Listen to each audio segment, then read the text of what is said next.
Welcome to Haunted Midnight Stories. Here are 3 true home alone horror stories. Before we get started, I would like to thank you guys for all the support. We are almost at 100 subscribers, and it would really help me if you subscribe if you haven't already. Thank you. It was a dreary, rain-soaked evening when I arrived home from work. The day had been long and stressful, so I decided to draw myself a nice warm bubble bath to unwind. I turned on the faucet, poured in some lavender bath salts, and watched as the tub slowly filled with steaming water. The floral aroma already began putting my mind at ease. Once the bath was ready, I stepped in and sank into the perfect temperature water. As I lay there letting the heat relax my sore muscles, I took a deep breath and closed my eyes. Pure bliss. Just as I was starting to doze off in the soothing bath, I suddenly heard the creaking of floorboards right outside the bathroom door. My eyes shot open, and I sat up abruptly, water sloshing around me. I held my breath and listened closely. There was again the distinct sound of footsteps in the hallway. But how could that be? I was certain I lived alone in this house. Unease prickled through my body. I stayed frozen like a statue in the bathtub, my heart beginning to hammer in my chest. The footsteps continued, slow and heavy, pacing back and forth just on the other side of the door. There was clearly someone, or something, out there. Fear flooded my veins with adrenaline. My mind raced, trying to think rationally. Had an intruder broken in somehow? But why would they be lurking outside the bathroom when I was clearly home? Nothing about this made any sense. Mustering my courage, I rose from the tub and wrapped myself in a towel as quietly as I could. I knew I had to confront whoever was outside that door. Taking a deep breath to steel my nerves, I crept to the door and slowly turned the knob. The hinges let out a drawn-out creak as I pulled the door open and braced myself for whatever was on the other side. But there was nothing.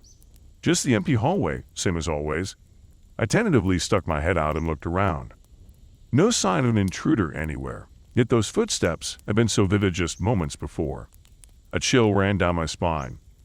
More rattled than ever, I quickly threw on some clothes and grabbed a flashlight.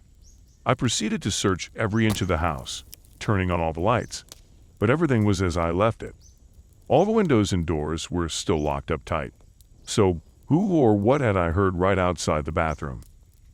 I tried to convince myself it was just my imagination playing tricks, but I couldn't shake the ominous feeling that someone had been out there, impossibly close while I was in the bath. Exposed, vulnerable. The thought made my skin crawl. That night I locked myself in my bedroom. But sleep did not come easy. Every minor creak or groan of the old house made me sit bolt upright, listening intently. And several times, I swore I could detect the faint sound of slow, heavy footsteps padding up to my bedroom door before fading away again. By morning, I was on edge from a restless night. While getting ready for work, I decided to double-check the locks and scan the house one more time. But everything seemed normal in the light of day.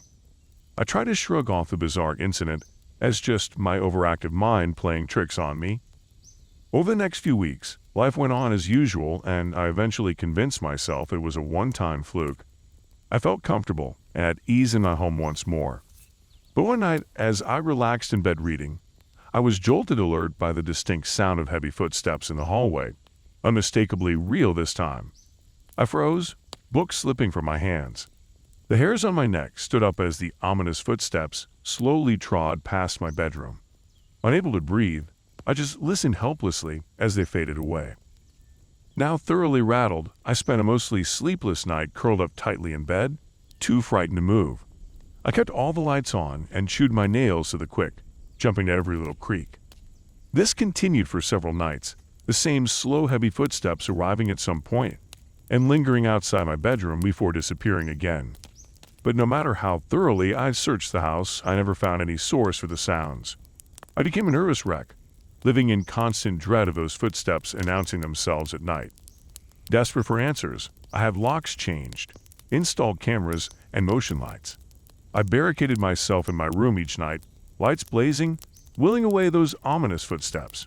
But they'd always return, pacing relentlessly outside my door till dawn. Until finally, after a particularly harrowing night spent listening to those phantom footsteps for hours right outside my room, I decided enough was enough. The next morning, I packed a bag and left, moving clear across town. I never returned to that house where some unfathomable presence had terrified me night after night. The memories of clinging to my blankets in the dark, listening helplessly to those disembodied footsteps, still chill me to the bone. I don't know what sinister entity lurked in that house, but it drove me away for good. It was a quiet Tuesday night, and I had the house all to myself.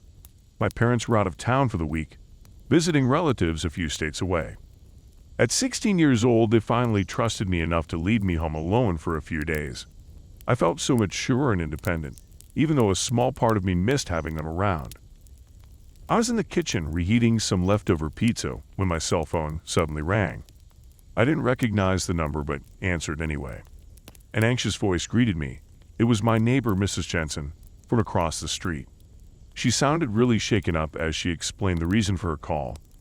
Just minutes before, she had been sitting in her living room reading a book when a motion outside caught her eye. Glancing out the window, she noticed a shadowy figure lurking in my backyard. I felt a chill run down my spine as she described someone dressed in dark clothing, seeming to sneak around the perimeter of my property. Mrs. Jensen said she watched the person creeping slowly along the back fence line, looking around cautiously as if checking to see if anyone was watching. Her voice trembled as she gave me every detail, even though it was difficult for her to see clearly from her vantage point across the street. I tried to stay calm and assured her I would go investigate and make sure everything was okay. After hanging up, my heart started racing. I stood completely still in the kitchen and listened closely for any unusual sounds. The house was silent apart from the hum of the refrigerator. I cautiously made my way through each room, turning on lights to dispel the shadows. I double-checked that all the doors and windows were still securely locked. I paused in the living room and peered carefully out the front window, but the street seemed quiet and undisturbed in the glow of the street lamps. Seeing nothing amiss in the front yard, I took a deep breath and headed to the back of the house. I slowly unlocked and opened the back door, flipping on the patio light as I stepped outside. But the single bulb did little to illuminate the dark corners and edges of the yard. I walked carefully along the perimeter, straining my eyes for even the slightest movement. The beam of my flashlight swept across the fence line and trees. I almost tripped over the garden hose as I came around the back corner. Reaching the rear fence, I searched for signs of disturbance, but saw only stillness. The only sounds were the leaves gently blowing in the night breeze and the thrum of crickets. After standing silently for several minutes, I detected nothing out of the ordinary in the inky blackness. Feeling a bit silly yet still unsettled, I went back inside and rigorously checked every entrance again. I peeked out the windows into the calm neighborhood. I tried calling Mrs. Jensen back to update her, but there was no answer. I left a voice message explaining that I had searched thoroughly and everything appeared fine. I told her to please call me or the police if she noticed anything else suspicious. I couldn't seem to shake the nervous tension that had a hold of me. I knew my elderly neighbor wouldn't have called if she didn't genuinely think she saw an intruder on my property. I kept replaying her description of the lurking stranger over and over in my mind. But who could it have been, and why would they be sneaking around my backyard? I tried to occupy myself with other things, but found myself repeatedly glancing out into the night. Around 10 p.m., I decided to take a warm shower, hoping it would relax me before bed. As I stood in the soothing spray, I thought I heard a strange soft thump come from somewhere within the house. I shut off the water and stood completely still, straining to hear any other noises. After a minute of silence apart from the dripping faucet, I convinced myself it was just the old house settling or the pipes rattling. After the shower, I put on cozy pajamas and made some chamomile tea. I hoped sipping something warm and comforting would ease my nerves. I tried watching TV to distract myself but couldn't focus on anything. My mind kept going back to the creepy figure Mrs. Jensen described lurking outside. Around midnight, when I was starting to feel sleepy, I decided to head to bed. I double and triple checked that all the doors and windows were still tightly shut and locked. I even made sure my bedroom door was securely closed. even though I felt a bit silly. As exhausted as I felt, it still took me a very long time to fall asleep. I jerked awake at every minor noise. Branches scraping the side of the house, floorboards creaking, the hum of the refrigerator downstairs. When I finally did drift off, my sleep was uneasy and filled with unsettling dreams of someone trying to break into the house. I woke several times with my heart pounding, convinced I heard slow footsteps creaking down the hallway just outside my room. But each time I cautiously opened the door to check. Nothing was there. When I awoke to bright morning sunlight streaming through my window, I felt an immense sense of relief. I went downstairs right away, carefully checking every room again for any signs of disturbance. But everything appeared normal. I made some coffee and toast, still feeling uneasy remembering the details of Mrs. Jensen's phone call. I found myself continually peering out the window as I ate breakfast, examining the backyard and street. That's when I noticed the back gate was open. I specifically remembered double-checking that I had locked it securely the night before during my search for intruders. A cold, creeping dread came over me, and I knew without a doubt that someone had entered the yard under the cover of darkness. I called Mrs. Jensen again, but there was still no answer, which further raised my alarm. I left her another voicemail, explaining what I discovered and urging her to contact the police immediately if she saw anyone else around. I spent the rest of the morning peeking out windows, rechecking locks, and patrolling the house for any signs of break-in. But everything appeared undisturbed. The only evidence seemed to be the open gate, as if someone wanted me to know they had been here while I slept. I felt an overwhelming sense of relief when my parents finally returned home that evening. The first thing I did was tell them about Mrs. Jensen's call and finding the gate open. My dad thoroughly searched the house and made sure our alarm system was armed for the night. With my parents back to keep me company, I was finally able to relax and feel safe again. But I couldn't stop wondering about the identity of the sinister stranger who had invaded our yard under cover of darkness, and what would have happened if they had tried to get inside while I was alone and sleeping. Just the thought of it made me feel ill. I said a prayer of gratitude that unlocking the gate was as far as they got. Yet I still couldn't shake the lingering unease, knowing that someone had been lurking right outside my walls while I was unaware.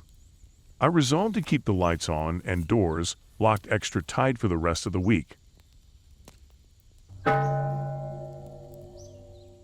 It was a typical quiet weeknight at home. After washing up from dinner, I was looking forward to relaxing with some TV before bed. As I strolled through the cozy living room, I casually glanced out the large front window and noticed a shadowy figure standing under the street lamp across the road. At first I assumed it was just a tree casting an odd shape, but taking a closer look, I could distinctly make out the silhouette of a person staring directly at my house. A chill shivered down my spine. Who was this stranger? And why were they lurking outside and watching my home so late at night? I considered calling the police, but told myself I was likely overreacting. Perhaps it was just a lost dog walker or a new neighbor I hadn't met. But something about the unnatural stillness of the figure filled me with a nameless dread. I decided to close the blinds and try to ignore the tense knot growing in my stomach for now. If they were still there in an hour, I would call for help, just to be safe. Later, mustering my courage, I slowly peeked out the window again. My heart dropped to see the shadowy figure had not moved an inch, still standing in the same pool of light, faceless in the darkness.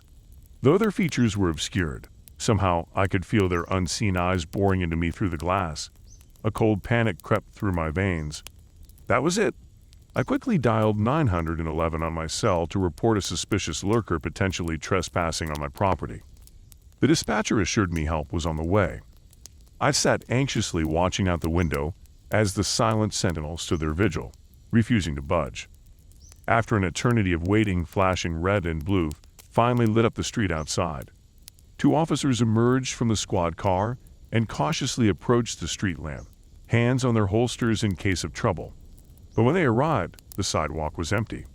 The figure had vanished without a trace, with no indication where they had gone. A thorough search of the area yielded no clues either. The officers came to my door to follow up on the report. I anxiously recounted what I had witnessed. The unnervingly still silhouette staring fixatedly at my home for over an hour before disappearing just as police arrived. They took down my statement, but with no evidence of a crime and no shady person still on scene. There was little they could do beyond advising me to call again if the creep returned. After the police departed, I double then triple checked every lock on every window and door. Even though I knew they were already secured tight, I couldn't shake the twisted knot in my gut. Someone had been watching me, and now they could be anywhere. I barely slept that night, tossing and turning with all the lights on as my mind spun in frightened circles. The next morning I rose early restless. I needed to get some air and clear my head. But stepping outside to grab the paper, I froze in my tracks. Glaring up from the damp lawn was a single set of footprints in the dew, leading straight to my front door, before stopping abruptly. No prints walked away again. With trembling hands, I followed the eerie trail of depressions in the grass. My unseen watcher had come right to the doorstep, while I was home alone and unaware. Even after being scared off by police, they had apparently come back under cover of night just to leave this chilling message. I immediately called the police once more. The same two officers hurried over and documented the creepy evidence, though the average size 11 shoe prints offered few clues. While not enough for an arrest, they agreed someone was definitely targeting me now. They promised to increase patrols of my neighborhood and catch whoever was behind this. After that, I barely left the house, keeping curtains drawn day and night. Every creak and groan now made me jump. I constantly peered out windows, checked locks obsessively. I even started sleeping on the sofa near the front door in case the stalker returned. But after a tense week passed with no further incidents, slowly I began willing myself to relax again. Perhaps the heightened police presence had worked as a deterrent. I decided I couldn't live in fear forever. One evening I even went out to dinner with friends, trying desperately to get my mind off the lurking shadows. Returning home, the house seemed peaceful and undisturbed. As I went inside, my phone suddenly rang, making me yelp in surprise. I fumbled to answer quickly, but heard only static, followed by what sounded like faint breathing in the background. The next day I decided to go visit family out of town for a little while, just to put some distance between myself and the unsavory events of recent nights. I arrived at my aunt's house without incident. She was happy to see me, but immediately concerned, saying I looked ill at ease.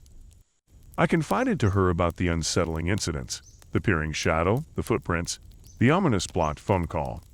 She was sympathetic and insisted I stay with her until things were resolved.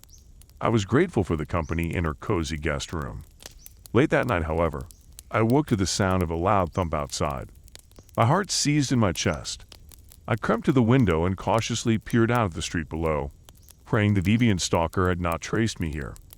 Under the dim glow of the street lamp stood an unnatural figure, more solid than a shadow but not fully human. It turned what seemed to be its head up towards the window where I stood. If you enjoy these stories, share your thoughts in the comments below. And if you had similar encounters, please share your experiences too. Thank you for watching, and please like and subscribe as it supports me a lot.